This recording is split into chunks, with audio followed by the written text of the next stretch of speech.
inilabas ng TRO, ang Regional Tripartite ng Pasig Regional Court. Kaugnay nga rito sa pagpapatupad ng 85 increase.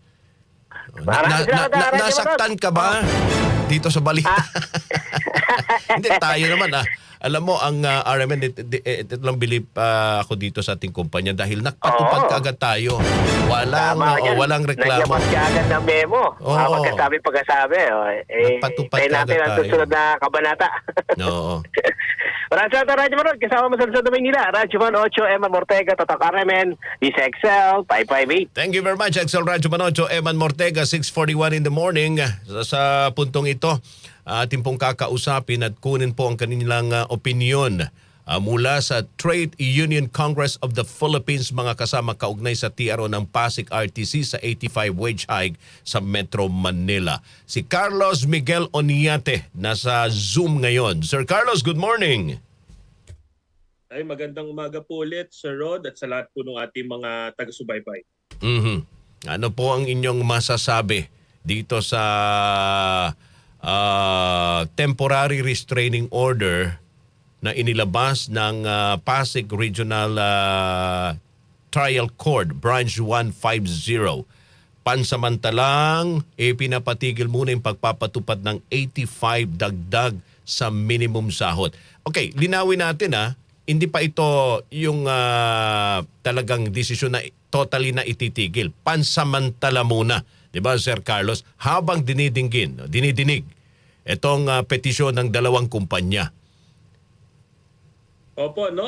Una-una, kinukondena ho namin itong petisyon ng dalawang kumpanya na construction firm na ito na pumunta pa sa korte para ipatigil yung wage order number 27. No? Yung 85, tandaan ho natin, 60 pesos pa lamang dapat yung ine-enjoy na ng ating mga kababayan effective July 25. No? This is the first time in recent memory na meron pong pumunta sa korte para questionin yung kapangyarihan ng ating Regional Wage Board na ang Kongreso po, exclusive po na kapangyarihan ng Regional Wage Board magtakda ng sahod. At kung gusto naman po nilang questionin, meron naman tayong National Wages and Productivity Commission. Doon po sila pwedeng mag-apila. Kaya kini-question din namin po yung issuance ng TRO ng Pasig RTC kahit po yung mga basehan na kanilang binanggit. Dahil tingin po namin walang sapat na basihan para mag-require ito ng isang court action. Ang kinakailangan po nila, mag-apelad sila doon sa NWPC. Hindi po nila ginawa iyon. Oo. Bakit sa tingin niyo hindi sila dumiretso sa NWPC kung hindi dumiretso sila sa korte? Opo, we can only assume, pagdating po doon sa kanilang petisyon na kanilang final, ay sinasabi nila doon na ito na naman yung paulit-ulit. Sila daw yung malulugi, sila daw ay mauubos daw yung kanilang kaperahan dahil sa dagdag na 60 pesos lamang po yung pinag-uusapan natin na komento. Pero tingin nga ho namin, hindi ito nagme-merit ng isang TRO. Kasi kung tatandaan natin, July 24 pa nila i-final itong petition. Wala pong actual na injury pa sa kanila. Kasi July 25 pa yung effectivity ng wage order.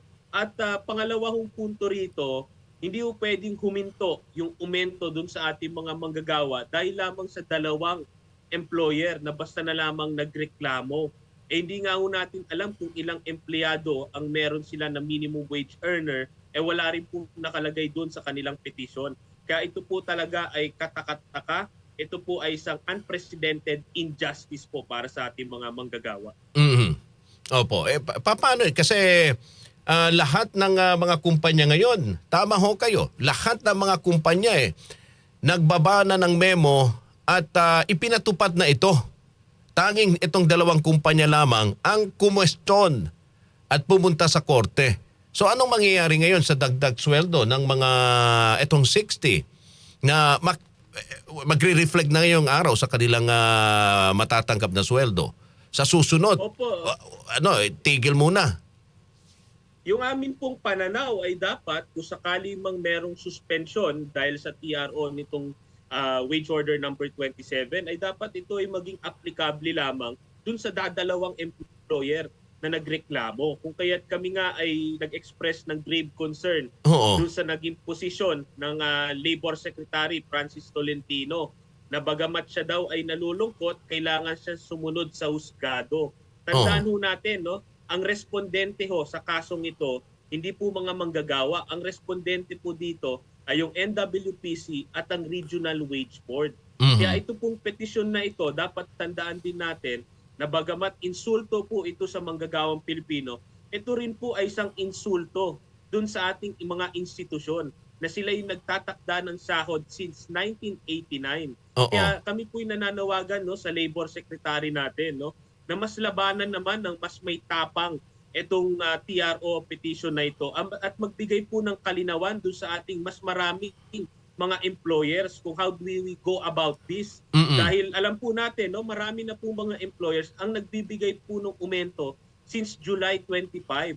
No Mm-mm. less than yung Employers Confederation of the Philippines ang nagsabi, bagamat tutol sila dun sa 85, wala silang magagawa kundi sundin nito. Mm-mm. Kaya kami po'y nananawagan din dun sa ating mga employers na nagbibigay na po ng aumento at nakita naman po natin, kaya naman po nila, na sana po, no, ipagpatuloy pa rin po ito, no. Wala po dapat mga TRO o issuance ng mga petition na dapat makapigil po doon sa pagbibigay ng karampatang sahod doon sa ating mga manggagawa. Kasi ang kine-question nila rito, yung hindi daw sapat na isinaalang-alang ng RTWP DNCR ang kakayahan ng mga employer na magbayad gaya ng tinatagda sa Article 124 ng Labor Code. Ang tanong ko naman, Carlos, hindi ba bago ito maaprubahan at ipatupad, dumaan ito sa mabusisi at masusing proseso? May mga konsultasyon pa at hearing at kasama dyan ang employer, yung mga kumpanya. Bakit hindi nila ito kinwestiyon, di ba, nung ipapatupad pa lamang, yung dinidinggin pa lang ito, pinag-uusapan pa, nasa ano pa lang nasa proseso pa lang ng pag-aaproba ng 85 increase. Opo, no, walang kakulangan sa oportunidad, Oo. no. Napakarami na pong public consultation, meron pang public hearing, no. Itong mga wage hike petitions since April pa po 'yan gumugulong. At kasama yung mga employer dyan, yung mga kumpanya. Bakit hindi nag-oppose yung mga employer na kasama sa consultation? At Opo, no. oo. Kahit doon sa Regional Wage Board natin, no, tripartite 'yan, no. May worker, may employer, may government. Correct. At kahit po, no, wala po kasing requirement diyan ng unanimous, no. Even if provided yung ating mga employers ay tumutol, no, nag-express sila ng dissent. Kung yung workers at mga government representatives ay nagsabing dapat ito po yung wage order na ipatupad, hindi naman po sila pwedeng basta na lamang pupunta sa korte dahil natalo sila. For the very first time since 1989, sila ay nag-express ng dissent, yung ating mga kaibigan sa employers. At yung sinasabi po nila, no, masisira yung ekonomiya, masisira yung kanilang negosyo, no less than yung DepDev representative ang pumirma doon sa wage order. No less than yung Department of Trade and Industry pumirma sa wage order. Kaya wala pong basihan itong mga panakot na palusot na kanilang ginamit po doon sa kanilang petisyon sa korte. Oo. Mayroon pa ba kayong naaamoy dyan kung bakit nagsampa sila ng ganitong klaseng petisyon? We can only anticipate po, no, pero ito pa po ay isang masamang nangyayari po dito, no. Napakadelikado po ito na precedent.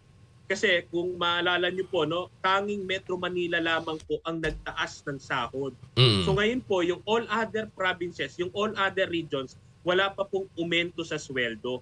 Ang problema dito ay kung magkaroon ito ng chilling effect doon sa napakaraming regional wage board na baka itigil nila yung mga hearings nila, itigil muna nila yung mga consultations dahil po sa kasong ito. At moving forward, no, baka naman any employer na ayaw lang magbayad ng aumento sa sweldo, kahit piso lang yan, ay basta na lamang pupunta sa korte, isa-cite niya itong kasong ito para lamang makaligtas doon sa kanyang obligasyon sa kanyang mga manggagawa. Kaya ang front and center po dapat dito ay yung Department of Labor and Employment. Dahil sila po, no, ang respondente sa kasong ito. Oo. Well, ang mga manggagawa ngayon, mga pobreng obreros, umaasa po sa kagaya po ng grupo ninyo na tutulungan sila dito sa nasabing usapin. Ano ho ang pupwede nyo ngayong gawin para matulungan ang ating mga manggagawa? Ano ang hagbang na gagawin ninyo para rito sa issue na to? Opo, no, hindi na lahat po ng option, no, ine-explore namin, wala pa kaming niro-roll out, no. Kagaya nung nabanggit ko, ang respondente dito yung NWPC at ang Regional Wage Board, pero pinag-aaralan din namin yung pagpa-file ng isang petition for intervention, no, para makatulong na sagutin, no, palagan itong RTC petition as well as yung TRO issuance.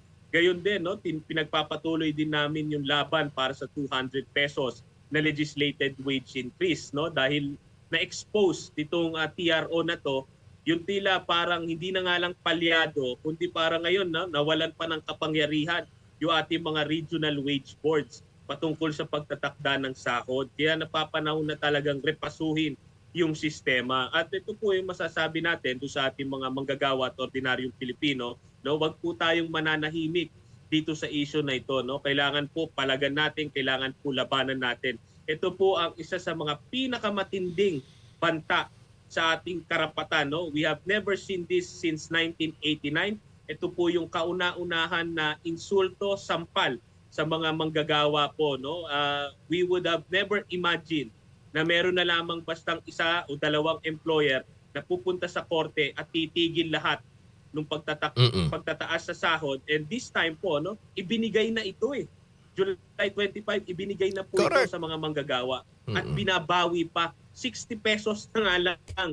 Napakaliit na, no? Binabawi pa nila. Ay, talagang in-announce pa man na mismo si Secretary Tol ang nag-anunsyo nito. Di ba?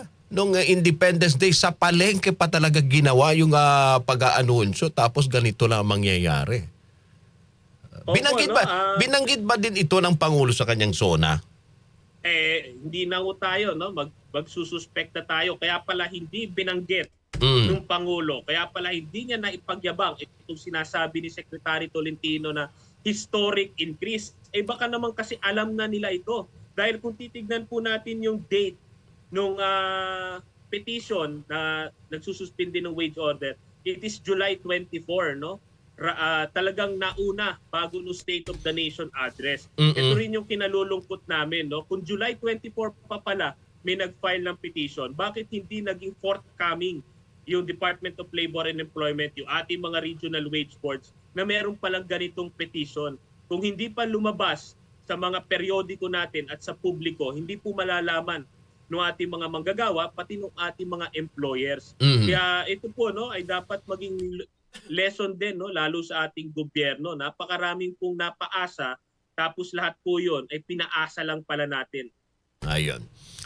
Carlos, maraming salamat sa oras at panahon mo. Mabuhay ang TUCP. Maraming salamat din po. Mabuhay po kayo. Carlos Miguel Oniate, Trade Union Congress of the Philippines, tagapagsalita mga kasama. Kaugnay nga rito sa